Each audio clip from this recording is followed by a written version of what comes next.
بسم اللہ الرحمن الرحیم۔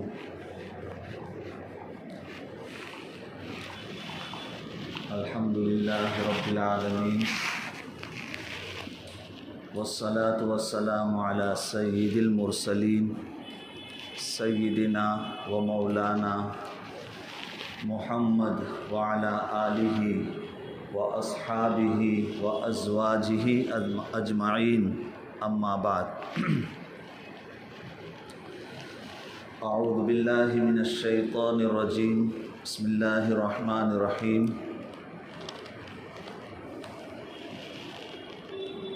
وَلَا تَقُولُوا لِمَنْ يُقْتَلُ فِي سَبِيلِ اللَّهِ أَمْوَاتٌ بَلْ أَحْيَاءٌ وَلَكِنْ لَا تَشْعُرُونَ۔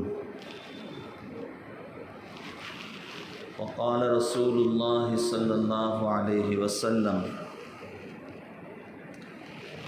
افضل الصیام بعد شہر رمضان شہر اللہ المحرم، صیام شہر اللہ المحرم، او کما قال علیہ الصلاۃ والسلام۔ صدق اللہ العظیم وصدق رسولہ النبی الکریم، ونحن علی ذلک لمن الشاہدین والشاکرین والحمد للہ رب العالمین۔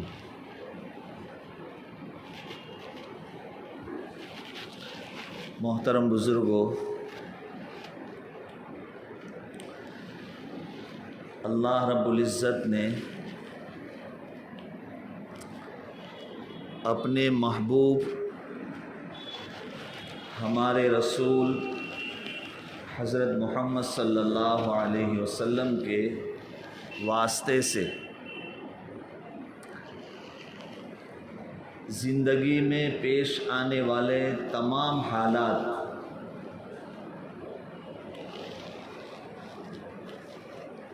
حالات کے مسائل اور احکام ہمیں تعلیم دیے۔ زندگی میں کوئی بھی مرحلہ، کوئی بھی اسٹیج ہو، اسلام کا، شریعت کا حکم وہاں پر موجود ہے۔ اس حالت میں ہمیں کیا کرنا چاہیے، اس کی رہنمائی شریعت مطہرہ کے اندر موجود ہے۔ کہیں پر بھی ہمیں بے سہارا نہیں چھوڑا کہ ہمارے پاس اس بارے میں کوئی حکم نہ ہو، ایسا کہیں پر بھی نہیں۔ بہت سارے احکام قرآن کی آیت کے ظاہر سے یا حدیث اور سنت کے ظاہر سے ہی معلوم ہو جاتے ہیں، اور کچھ احکامات ایسے بھی ہیں جو قرآن کی آیت اور حدیث میں چھپے ہوئے ہیں، پوشیدہ ہے۔ اللہ رب العزت نے ایسے مخلص، متقی، پرہیزگار، مجتہدین کی جماعت پیدا فرمائی جنہوں نے قرآن اور حدیث میں غور و فکر کر کے، اجتہاد کر کے، محنت کر کے وہ احکام اور مسائل قرآن اور حدیث سے نکال کر امت کے سامنے رکھے۔ تو تمام حالات کے احکام اور مسائل اسلام شریعت کے اندر موجود ہے، اور ہمیں اس بات کا پابند کیا گیا ہے کہ ہم ہر حالت میں قرآن اور حدیث کے بتلائے ہوئے راستے پر چل کر بتائیں۔ ہر چیز، ہر بات، ہر کام قرآن اور سنت کے مطابق کرے، ہمیں اس کا پابند بنایا گیا۔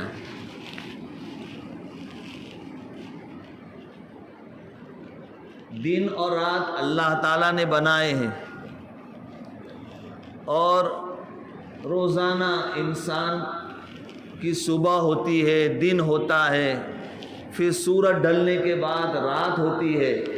اس طریقے سے زندگی کی گاڑی آگے چلتے رہتی ہے، دن رات گزرتے ہوئے ہفتہ ہے، مہینہ ہے، سال ہے، یہ سب اللہ رب العزت نے بنائے ہیں. سال بھی اللہ نے بنائے, سال کے 12 مہینے بھی اللہ نے بنائے. قرآن کریم میں ہے ان عدت الشہور عند اللہ 12 شہرا فیہا 4 حرم.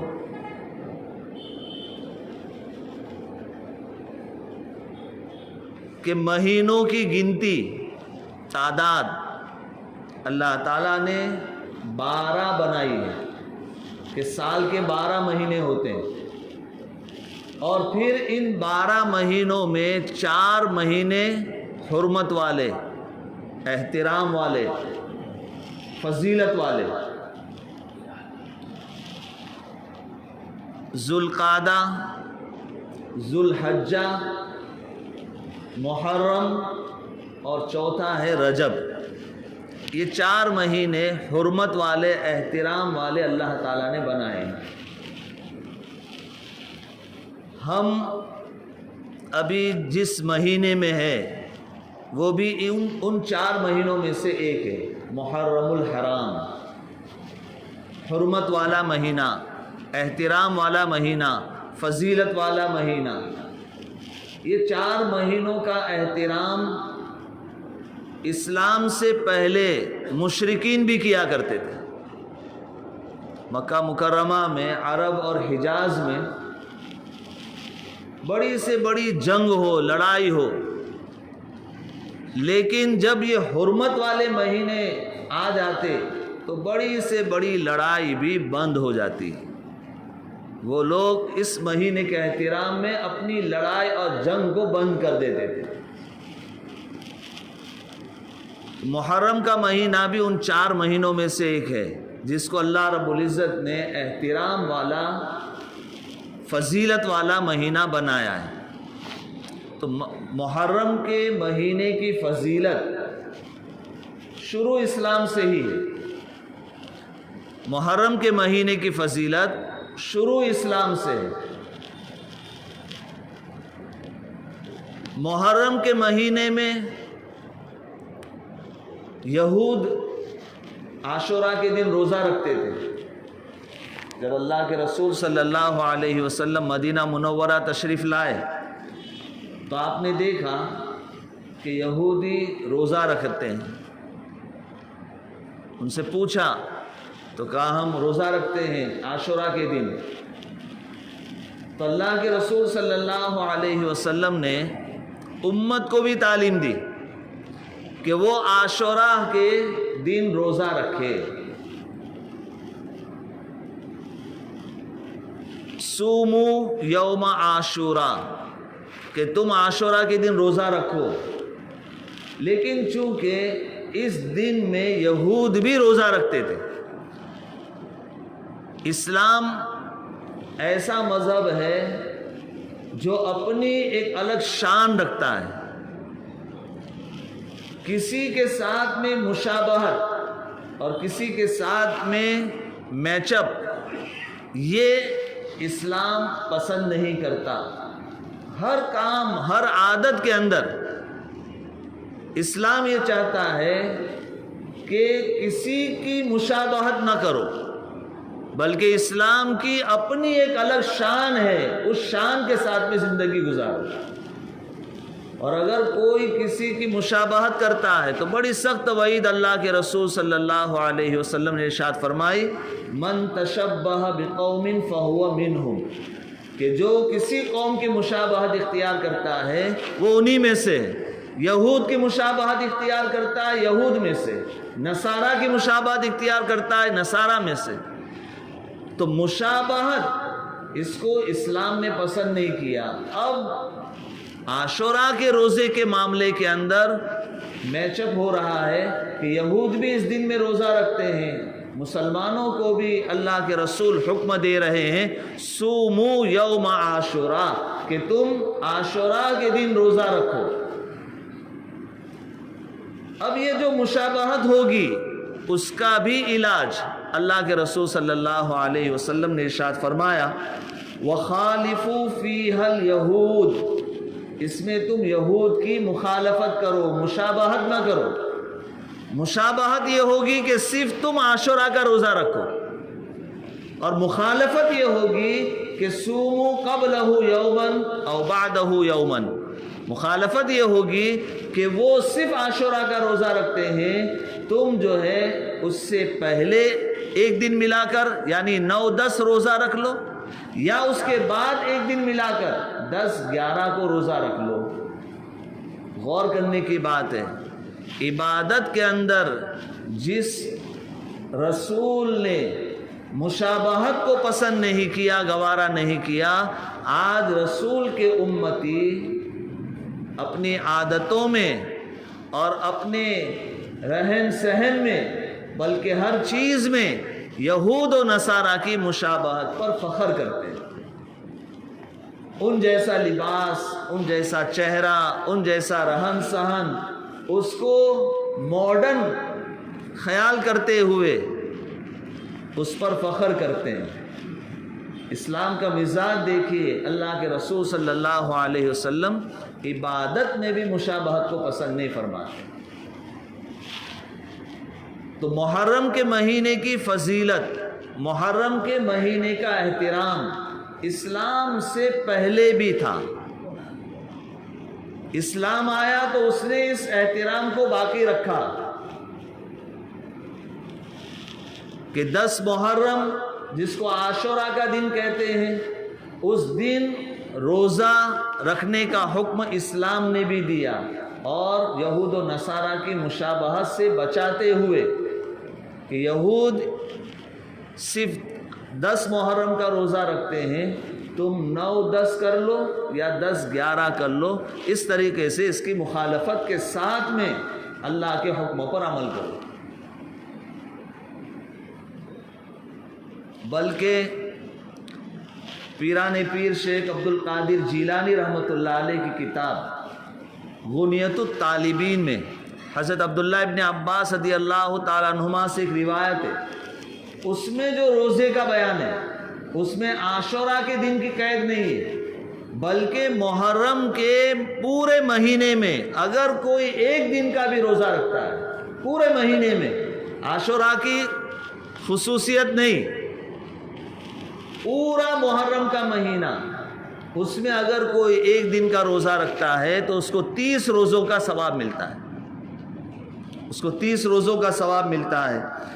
حضرت عبداللہ ابن عباس رضی اللہ تعالیٰ عنہما کی روایت ہے، من صام یوما من المحرم فلہ بکل یوم 30 یوما، کہ جو محرم کے ایک دن کا روزہ رکھتا ہے اس کو ایک دن کے روزے کا اجر اور ثواب 30 روزوں کے برابر ملتا ہے، یعنی پورا مہینہ روزہ رکھنے کا ثواب۔ تو محرم کا پورا مہینہ احترام والا، فضیلت والا، یہ اللہ کے رسول صلی اللہ علیہ وسلم نے شروع اسلام میں بتایا۔ تو محرم کا احترام اور محرم کی خصوصیت، اس کو شروع اسلام ہی سے اللہ کے رسول صلی اللہ علیہ وسلم نے بیان کر دیا۔ مسلمانوں کی جہالت نے محرم کو کسی اور چیز کے ساتھ میں جوڑ دیا ہے، محرم کو شہادت حسین کے ساتھ میں جوڑ دیا ہے کہ محرم کی جو یہ خصوصیت ہے، محرم کا جو یہ خاص احترام ہے، وہ حضرت حسین رضی اللہ تعالیٰ عنہ کی شہادت کی وجہ سے، جبکہ محرم کا احترام اور محرم کی خصوصیت شروع اسلام سے، اور حضرت حسین رضی اللہ تعالیٰ عنہ کی شہادت تو سن 61 ہجری میں ہو رہی ہے، یعنی ہجرت کے 61ویں سال میں۔ تو یہ محرم کا احترام اور محرم کی خصوصیت یہ شہادت حسین کی وجہ سے نہیں ہے، بلکہ یہ احترام اور یہ فضیلت تو شروع اسلام سے۔ اب یہ محرم کا روزہ بھی رکھا جائے تو یہ نہ سمجھنا کہ پیاسے حسین کربلا میں شہید ہوئے اس لیے ہمیں پیاسا رہنا ہے، روزہ رکھنا ہے، یہ جہالت ہے۔ یہ تو شروع اسلام سے روزہ ہے، یہ روزہ شہادت حسین کی وجہ سے نہیں ہے۔ یہ محرم کی فضیلت، محرم کا یہ احترام یہ شہادت حسین کی وجہ سے نہیں ہے، بلکہ یہ شروع اسلام سے ہے۔ تو نمبر 1 پہلا یہ کریکشن، یہ جہالت کو ختم کیا جائے کہ محرم کی خصوصیت، محرم کا احترام شہادت حسین کی وجہ سے، ایسا نہیں ہے کہ حضرت حسین کی شہادت ہوئی اس وجہ سے محرم کا مہینہ افضل ہو گیا، فضیلت والا مہینہ ہو گیا، ایسا نہیں ہے۔ اگر یوں دیکھا جائے تو جس طریقے سے محرم کے مہینے میں حضرت حسین رضی اللہ تعالیٰ عنہ کی شہادت ہوئی ہے، محرم کی پہلی تاریخ کو حضرت عمر فاروق رضی اللہ تعالیٰ عنہ بھی شہید ہوئے ہیں۔ محرم کی پہلی تاریخ یہ حضرت عمر فاروق رضی اللہ تعالیٰ عنہ کی شہادت کا دن ہے، اور یہ شہادت حضرت حسین کی شہادت سے بہت پہلے ہے۔ تو حضرت عمر رضی اللہ تعالیٰ عنہ کی شہادت محرم میں ہے،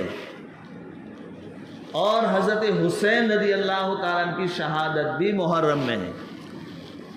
اب حضرت حسین کی شہادت کی وجہ سے محرم کا ایک اپنا خاص مقام جو لوگ سمجھتے ہیں، یہ دراصل شیعوں کی بنائی ہوئی خرافات میں مبتلا ہے۔ اس لیے آپ دیکھیں گے کہ محرم کے مہینے میں اگر شہید پر ہی بیان کرنا ہے تو حضرت عمر فاروق رضی اللہ تعالیٰ عنہ کی بھی شہادت محرم میں ہے، اور حضرت عمر فاروق رضی اللہ تعالیٰ عنہ بھی بہت اونچے درجے کے صحابی، خلیفۃ المسلمین ہیں، بلکہ اللہ کے رسول صلی اللہ علیہ وسلم نے ان کی شان میں یہ ارشاد فرمایا تھا، لو کان بعدی نبی لکان عمر، کہ اگر میرے بعد کوئی نبی ہوتا تو عمر ہوتے، لیکن میرے بعد کوئی نبی آنے والا نہیں ہے۔ اتنی اونچی شان۔ اور دوسرا کہ حضرت عمر فاروق رضی اللہ تعالیٰ عنہ کو اللہ کے رسول نے خود مانگا تھا، دعا کی تھی، اللہم اعز الاسلام بعمر ابن الخطاب او بعمر ابن ہشام، کہ اللہ اسلام کو عزت عطا فرما عمر فاروق رضی اللہ تعالیٰ عنہ سے یا عمر ابن ہشام یعنی ابو جہل سے۔ اور یہ دعا قبول ہوئی حضرت عمر فاروق رضی اللہ تعالیٰ عنہ کے حق میں، اور عمر ابن خطاب رضی اللہ تعالیٰ عنہ مسلمان ہوئے۔ تو یہ تو اللہ کے رسول کے مانگے ہوئے ہیں، اور اللہ کے رسول صلی اللہ علیہ وسلم کے خسر ہوتے ہیں۔ حضرت عمر فاروق رضی اللہ تعالیٰ عنہ کی بیٹی حضرت حفصہ، یہ حضور پاک صلی اللہ علیہ وسلم کی زوجہ ہے، تمام امت کی ماں ہے۔ عمر فاروق رضی اللہ تعالیٰ عنہ کا یہ مقام تھا کہ قرآن کی بہت ساری آیتیں عمر فاروق رضی اللہ تعالیٰ عنہ کی رائے کے مطابق نازل ہوئی۔ تو اتنے اونچے درجے کے صحابی، ان کی شہادت بھی محرم کے مہینے میں ہو رہی ہے، لیکن آپ پورے 10 دن کے بیانات کے اندر یا محرم میں ہونے والے تمام بیانات کے اندر آپ اگر کہیں شہادت کا تذکرہ سنیں گے تو صرف حضرت حسین رضی اللہ تعالیٰ عنہ، حضرت حسین رضی اللہ تعالیٰ عنہ یہ بھی بڑے جلیل القدر صحابی ہیں، حضور پاک صلی اللہ علیہ وسلم کے نواسے ہیں۔ حضور پاک صلی اللہ علیہ وسلم نے ان کو پھول کہا ہے، حضور پاک صلی اللہ علیہ وسلم نے ان کو سیدہ شباب اہل الجنہ کہا ہے کہ تمام جنتیوں کے سردار، جنتی نوجوانوں کے سردار، ان کا مقام بھی بہت بلند۔ حضور پاک صلی اللہ علیہ وسلم کو سواری بنا کر یہ پھول جیسے نواسوں نے سواری کی ہے۔ حضور پاک صلی اللہ علیہ وسلم جن کے رخسار پر بوسہ دیا کرتے تھے، حضور پاک صلی اللہ علیہ وسلم جن کو کندھوں پر اٹھا کر چلا کرتے تھے، گھما کرتے تھے، بڑے جلیل القدر صحابی، ان کی شہادت کا واقعہ بھی محرم میں۔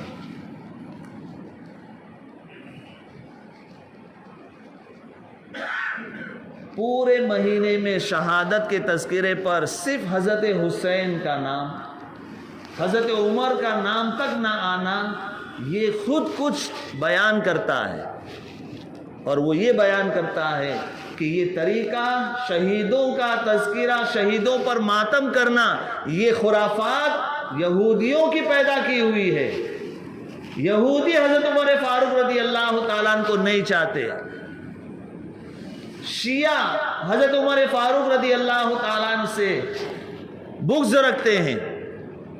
اس لیے شہادت کو بیان کرنا اور نواسۂ رسول سے محبت کرنا یہ مقصد نہیں ہے، مقصد اسلام کو نقصان پہنچانا ہے اور اسلام کے اندر سیندھ لگا کر اسلامی اصل حقیقت سے لوگوں کو ہٹا کر خرافات اور بدعات میں ڈالنا ہے، اور یہ شیعوں کا طریقہ ہے۔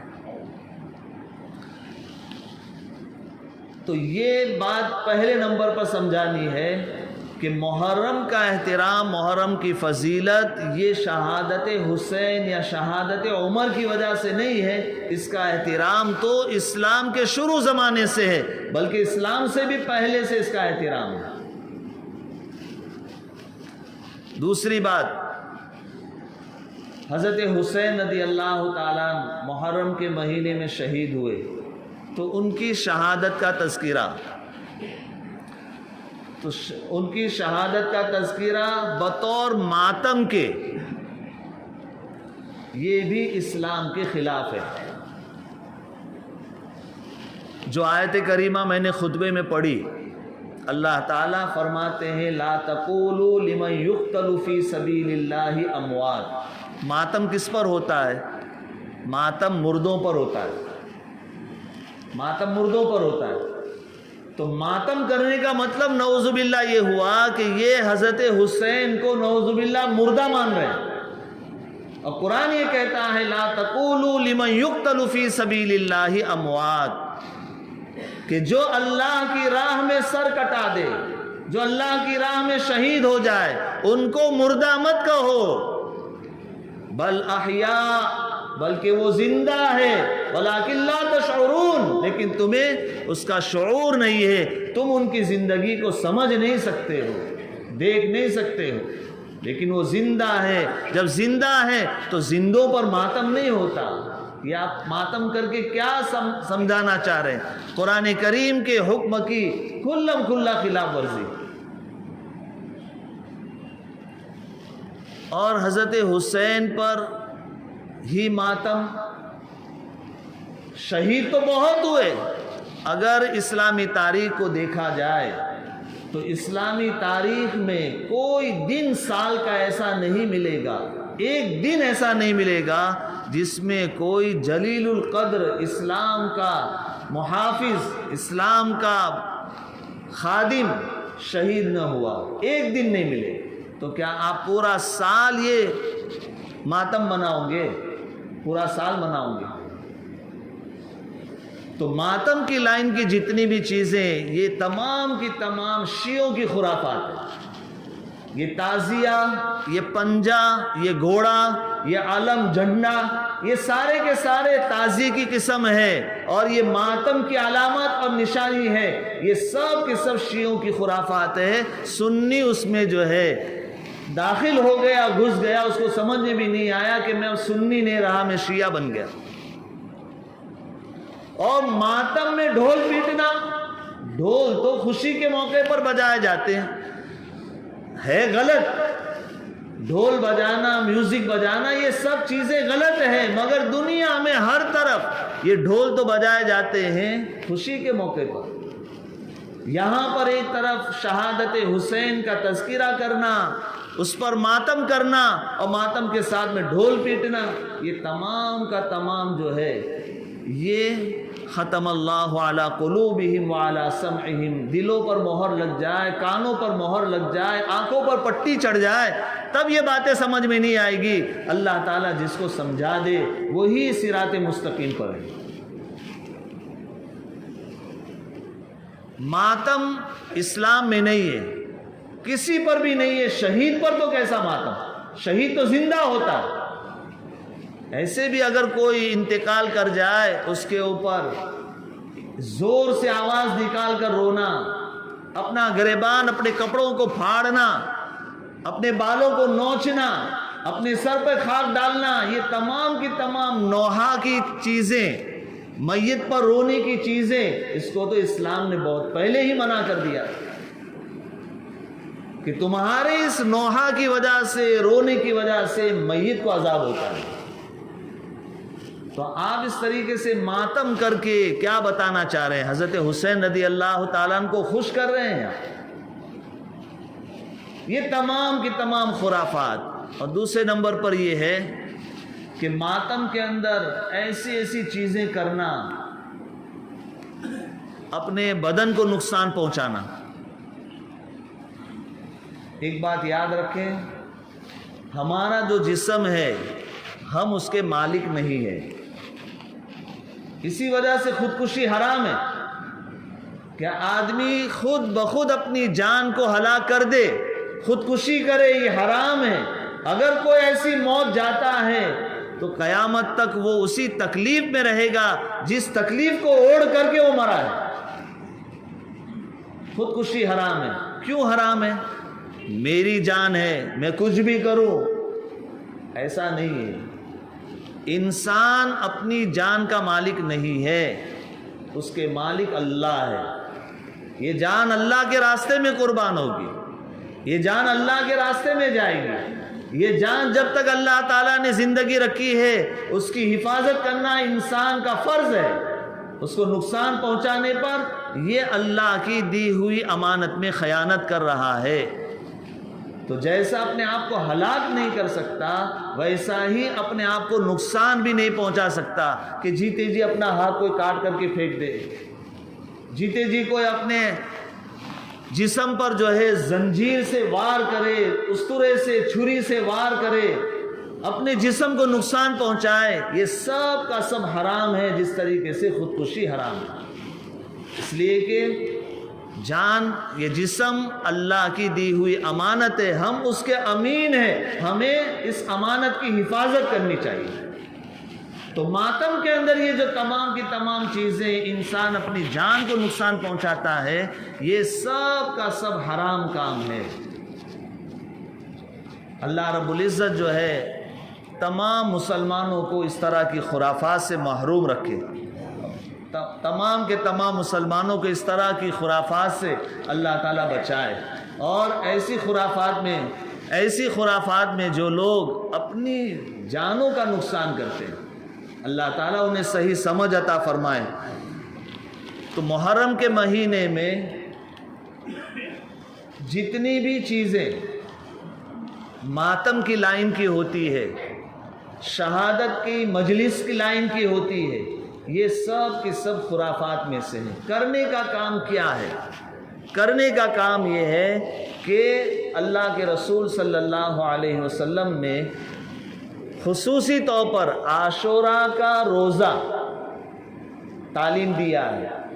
ہمیں اس کی فکر کرنا چاہیے کہ ہم ضرور روزہ رکھیں گے، اور یہ روزہ شہادت حسین کے پس منظر میں نہیں، بلکہ اس روزے کا حکم تو اللہ کے رسول صلی اللہ علیہ وسلم نے اپنے ہی دور میں صحابہ کرام کو دے دیا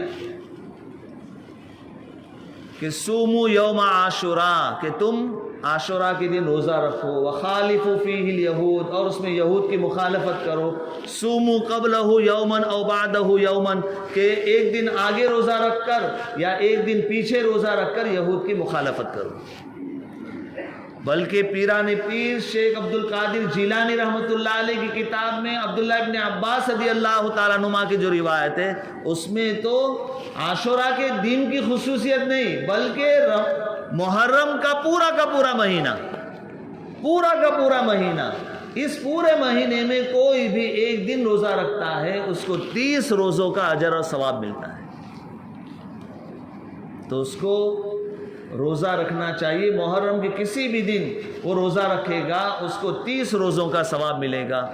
عاشوراء کو خاص کر کے بھی اللہ کے رسول صلی اللہ علیہ وسلم نے روزے کا حکم دیا ہے، اور اللہ کے رسول صلی اللہ علیہ وسلم نے ارشاد فرمایا، افضل الصیام بعد شہر رمضان صیام شہر اللہ المحرم، کہ سب سے افضل روزے رمضان کے بعد اگر کوئی ہے تو وہ محرم مہینے کے روزے ہیں۔ تو اس کو روزہ رکھنا ہے. مسلمان کو محرم کے مہینے میں روزہ رکھنا ہے کہ یہ اللہ کا اور اللہ کے رسول کا حکم ہے. دوسری بات، لوگ محرم کے مہینے کو منحوس مہینہ سمجھتے ہیں، نعوذ باللہ، جبکہ محرم کے مہینے کو قرآن نے احترام والا مہینہ کہا ہے. محرم الحرام، حرام یہاں پر احترام کے معنی میں ہے کہ احترام والا مہینہ محرم. اب اس محرم کو لوگ منحوس مہینہ نعوذ باللہ سمجھتے ہیں، اور وہ بھی وہی شہادت حسین کے پس منظر میں شیعوں کی طرف سے داخل کی ہوئی چیزیں. اور لوگ اس مہینے میں نکاح بھی نہیں کرتے. اس کی بھی اصلاح کرنی چاہیے. آپ کو میں کچھ مثالیں دیتا ہوں. اللہ کے رسول صلی اللہ علیہ وسلم کا سب سے پہلا نکاح حضرت خدیجۃ الکبریٰ رضی اللہ تعالیٰ عنہا سے ہوا. یہ سب سے پہلا نکاح حضور پاک صلی اللہ علیہ وسلم کا محرم کے مہینے میں ہوا ہے. آپ سیرت کی کتابیں اٹھا کر دیکھ لیں. حضور پاک صلی اللہ علیہ وسلم کی بیٹی حضرت ام کلثوم رضی اللہ تعالیٰ عنہ کا نکاح حضرت عثمان رضی اللہ تعالیٰ عنہ کے ساتھ محرم کے مہینے میں ہوا ہے. ایک روایت کے مطابق سن 3 ہجری محرم کے مہینے میں ہوا. حضور پاک صلی اللہ علیہ وسلم کی سب سے لاڈلی بیٹی حضرت حسین رضی اللہ تعالیٰ عنہ کی اماں بی بی فاطمہ رضی اللہ تعالیٰ عنہ کا نکاح محرم کے مہینے میں حضرت علی رضی اللہ تعالیٰ عنہ کے ساتھ ہوا ہے. ایک روایت کے مطابق سن 2 ہجری میں حضرت فاطمہ رضی اللہ تعالیٰ عنہ کا نکاح محرم میں حضرت علی رضی اللہ تعالیٰ عنہ کے ساتھ ہوا. حضور پاک صلی اللہ علیہ وسلم کی ایک اور زوجہ حضرت صفیہ رضی اللہ تعالیٰ عنہ سن 7 ہجری میں غزوہ خیبر ہوا ہے. خیبر کے موقع پر حضرت صفیہ کا نکاح حضور پاک صلی اللہ علیہ وسلم کے ساتھ محرم کے مہینے میں ہوا ہے. مسلمان کہاں جا رہا ہے جہالت میں، جو یہ سمجھتا ہے کہ محرم کے مہینے میں شادی نہیں کر سکتے، نکاح نہیں ہو سکتا. یہ سب سے بڑی جہالت ہے. حضور پاک صلی اللہ علیہ وسلم نے خود بھی نکاح کیے اور اپنی بیٹیوں کا بھی نکاح محرم کے مہینے میں کیا. اس لیے جہالت سے بھی باہر آئے. اور خاص طور پر ایسے زمانے میں جب لوگوں کے دماغ کے اندر محرم کے مہینے میں نکاح غلط سمجھا جا رہا ہو، ایسے وقت میں تو نکاح کوشش کرنی چاہیے کہ محرم کے مہینے میں ہو تاکہ یہ جہالت کی اصلاح ہو جائے. تو محرم کا مہینہ یہ کوئی منحوس مہینہ نہیں ہے، نعوذ باللہ. یہ محرم الحرام ہے، احترام کا مہینہ ہے. اس مہینے میں اللہ رب العزت نے روزے کا حکم دیا ہے، روزہ رکھا کریں. اور خاص طور پر عاشوراء کا روزہ تو ضرور رکھے، ایک دن ملا کر کے. دوسری بات جو مسند احمد کی روایت میں ہے، نہیں، ابن عبد البر نے اپنی کتاب کے اندر اس روایت کو نقل کیا ہے. حضرت جابر رضی اللہ تعالیٰ عنہ کی روایت ہے. دوسری ایک تعلیم عاشوراء کے تعلق سے جو حدیث کے اندر آئی ہے، اللہ کے رسول صلی اللہ علیہ وسلم فرماتے ہیں من وسع علی نفسہ و اہلہ یوم عاشوراء وسع اللہ علیہ سائر سنتی، کہ جو عاشوراء کے دن اپنی ذات پر اور اپنے گھر والوں پر خرچ کے اندر ہاتھ لمبا کرتا ہے، وسعت کرتا ہے، کشادگی کرتا ہے، تو اللہ رب العزت اس کے اوپر پورے سال کشادگی فرماتے ہیں، پورے سال برکت فرماتے ہیں. تو عاشوراء کے دن اپنی ذات کے اوپر خرچ کرنے میں، اپنے گھر والوں پر خرچ کرنے میں ہاتھ کھلا چھوڑنا چاہیے. روز اگر دال روٹی کھاتے ہیں تو اس دن ساگ اور گوشت کھا لے، اور اگر روز فروٹ کا انتظام نہیں ہے تو اس دن خاص طور پر فروٹ اور جوس، اس تمام چیزوں کا اہتمام کرے اور اپنے ہاتھ کو وسیع کرے، کشادہ کرے، کھول دے. اللہ کے رسول صلی اللہ علیہ وسلم نے فرمایا کہ وسع اللہ علیہ سائر سنتی، جو شخص ایسا عاشورہ کے دن اپنے ہاتھ کو کھلا چھوڑے گا اللہ تعالیٰ پورے سال اس کی روزی میں برکت دیں گے، اس کو وسعت عطا فرمائیں گے۔ تو عاشورہ کا دن یہ روزے کا دن ہے، روزہ رکھیں گے سب، تو افطار کے اندر اچھا انتظام ہو، سحر کے اندر اچھا انتظام ہو، اور یہ سحر سحری کرنا، روزہ رکھنا، افطار کرنا، اس کے اندر بالکل کھلا ہاتھ چھوڑ کر کے بڑی فراخی کے ساتھ میں اپنے اوپر اور اپنے گھر والوں کے اوپر خرچ کریں۔ عید کے دن عیدی دینے کا مزاج ہوتا ہے، عاشورہ کے دن بھی عیدی دے دے، عیدی نہیں کہا جائے گا، اسے ہدیہ ہی کہا جائے گا کہ اپنے بچوں کو ان دنوں میں بھی ہدیہ دے جس طریقے سے عید کے دن ہدیہ دیتے ہیں۔ اس کا حکم اللہ کے رسول صلی اللہ علیہ وسلم نے مسلمانوں کو دیا ہے۔ تو عاشورہ کا دن 10 محرم کا، اس میں روزہ رکھنے کا اہتمام کریں، 9، 10 یا 10، 11 اس طریقے سے 2 روزے رکھے، اور اپنے گھر والوں پر عاشورہ کے دن ہاتھ کھلا چھوڑے، وسعت کرے۔ اب اس کے اندر مسلمانوں میں ایک خرافات اور ہے، روزہ نہیں رکھتے بلکہ لوگوں کا روزہ توڑنے کا دھندا کرتے ہیں، سبیل لگاتے ہیں، سبیل، اتنے جاہل بن گئے کہ سبیل بولنا بھی نہیں آتا، چھبیل، ان کو یہ بھی نہیں پتا کہ عربی میں چھ آتا ہی نہیں ہے، تو اس کو چھبیل بولیں گے، اصل ہے وہ سبیل۔ تو یہ سبیل لگا کر کے شربت پلانا، پانی پلانا، جوس پلانا، آپ کو تو روزہ رکھنے کا حکم ہے، اور یہ سبیل لگا کر کے بھی وہ اپنے پیسوں سے نہیں کریں گے، وہ اپنی گنڈا گردی سے یا زور زبردستی سے جو ہے لوگوں سے مانگ کر کے کریں گے۔ تو یہ کہاں اسلام میں اس طرح کی تعلیم آئی ہے؟ آپ ثواب کمانا چاہتے ہیں، ابھی جیسے روزہ کسی نے رکھا ہے تو کیا افطار کرانے کا اگر کوئی انتظام کرتا ہے یا خود افطار کرتے ہیں تو دوسروں سے پیسہ مانگ کر کے لاتے ہیں، کہ یا اپنے ہی پیسے لگا کر کے آدمی جو ہے افطار کا انتظام کرتا ہے، سحری کا انتظام کرتا ہے؟ یہ سبیل لگاتے ہیں، لوگوں کو دھمکا کر کے ان سے پیسے وصول کرنا، اور اس طریقے سے مانگ کر کے جو ہے لوگوں کے پینے کا، کھانے کا انتظام کرنا، کہ کھچڑا بھی چلے گا پھر بعد میں۔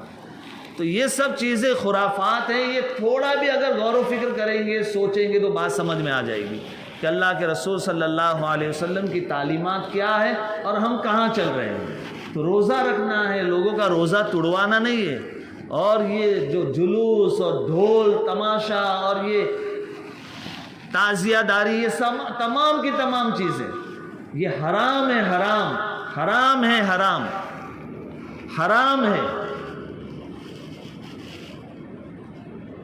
احمد رضا خان بریلوی رحمۃ اللہ علیہ، ان کی کتاب کے اندر بھی اگر دیکھا جائے گا فتاوی رضویہ کے اندر، تو انہوں نے بھی حرام ہی لکھا ہے۔ پھر یہ کون سے سنی ہے بھائی؟ ایک طرف احمد رضا خان بریلوی کا جلوس بناتے ہیں، جشن مناتے ہیں، نام لیتے ہیں، مسلک اعلیٰ حضرت پکارتے ہیں، اور پھر انہوں نے منع کیا ہے، پھر بھی یہ کون لوگ کر رہے ہیں؟ معلوم یہ ہوا کہ سنی بھی شیعہ میں گھس گیا، اس کو پتہ ہی نہیں چلا کہ میں شیعہ میں گھس گیا۔ اللہ رب العزت مسلمانوں کی حفاظت فرمائے۔